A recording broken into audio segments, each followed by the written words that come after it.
তারাবি নামাজ আদায় করলে আল্লাহ পাক সগীরা গুনার পাশাপাশি কবিরা গুনাও আমার আপনার জন্য অতীতে যা করেছি তা মাফ করে দিবেন। কিন্তু কিভাবে মাফ করবেন? কিভাবে তারাবি নামাজ আদায় করলে আল্লাহ পাক মাফ করে দিবেন? চলুন আজকে সরাসরি মুসলিম শরীফের হাদিস থেকে জেনে নিই। রহমতে আলম নবী নূরে মুজাসসাম। আসসালামু আলাইকুম ওয়া রাহমাতুল্লাহি ওয়া বারাকাতুহু।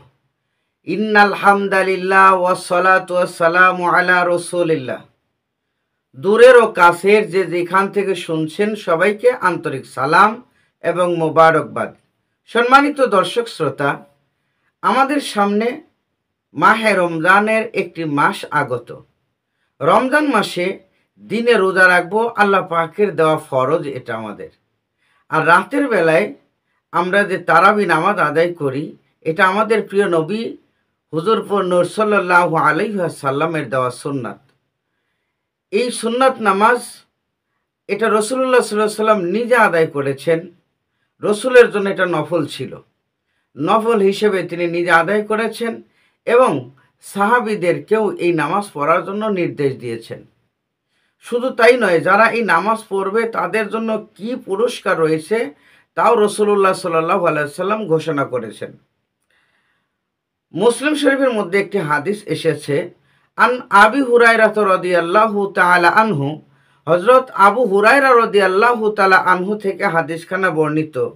ক্বালা, তিনি বলেন, কানা রাসূলুল্লাহি সাল্লাল্লাহু আলাইহি ওয়াসাল্লাম ইউরাগিবু ফি কিয়ামি রমাদানা মিন গায়রি আন ইয়ামুরাহুম ফিহি বি আজিমাতি। রসুল্লাহ সাল্লাল্লাহু আলাইহি ওয়াসাল্লাম তারাবি নামাজ কায়েম করার জন্য তার উম্মতদের মধ্যে উৎসাহিত করতেন। সরাসরি যদিও তিনি তাগিদ দেননি সরাসরি, কিন্তু তিনি এতই উৎসাহিত করতেন যে তার সাহাবীদের সামনে এই তারাবি নামাজের গুরুত্ব এত গভীরভাবে তিনি উপস্থাপনা করতেন। ফায়াকুলু, তিনি বলতেন, মান কামা রমাদানা ঈমানা ওয়া ইহতিসাবান, যে ব্যক্তি ঈমানের সাথে ও ইখলাসের সাথে ইহসানের সাথে নামাজ আদায় করবে রমজান মাসে রাতের বেলায়। রোজার উদ্দেশ্যে যে নামাজ হয় অর্থাৎ তারাবি নামাজ, এই তারাবি নামাজ যে ব্যক্তি ঈমানের সাথে ইহসানের সাথে সুন্দর করে সহিভাবে আদায় করবে, রসুল বলেন, গুফিরা লাহু মা তাকদ্দামা মিন জামবিহি, ওই ব্যক্তির অতীতে যত প্রকার গুনাহ আছে সকল গুনাহ আল্লাহ সুবহানাহু ওয়া তাআলা মাফ করে দিবেন। গুফিরা লাহু মা তাকদ্দামা মিন জামবিহি, তার পূর্বে যত গুনাহ ছিল সমস্ত গুনাহ আল্লাহ সুবহানাহু ওয়া তাআলা ক্ষমা করে দিবেন, মাফ করে দিবেন। এই হাদিসের ব্যাখ্যার মধ্যে কেউ কেউ বলেছেন এই সমস্ত গুনাহ বলতে সগীরা গুনাহ যত প্রকারের আছে সেগুলোকে মাফ করা হয়।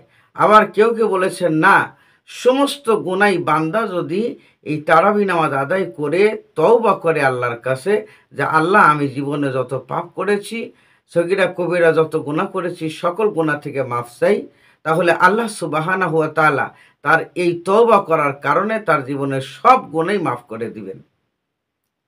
তাহলে আমাদের জীবনে আমরা তো পাপী গুনাহগার বান্দা, কিন্তু যদি আল্লাহর কাছে আমাদের গুনাহ ক্ষমা পেতে চাই, আমাদের জীবনের সকল অপরাধগুলো মাফ নিতে চাই, আমাদের জীবনকে যদি ধন্য করতে চাই, পরপারে অন্ধকার জগতে, যেই জগতে আমাদের আপনজন কেউ থাকবে না, সমস্ত আপনজন যার যার মতো সে চিন্তা করবে, সেই মহাশরের দিনে, সেদিনেও এই রোজা আমাদের জন্য কাজ করবে।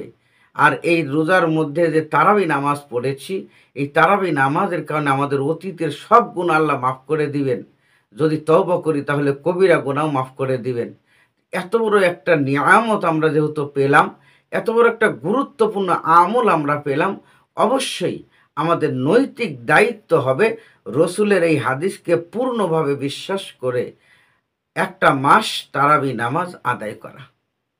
সম্মানিত ভাইরা, অনুরোধ করব, আহ্বান করব, অবশ্যই উপদেশ দান করব, যে দিনে রোজা রাখুন এবং রাতে তারাবি আদায় করুন।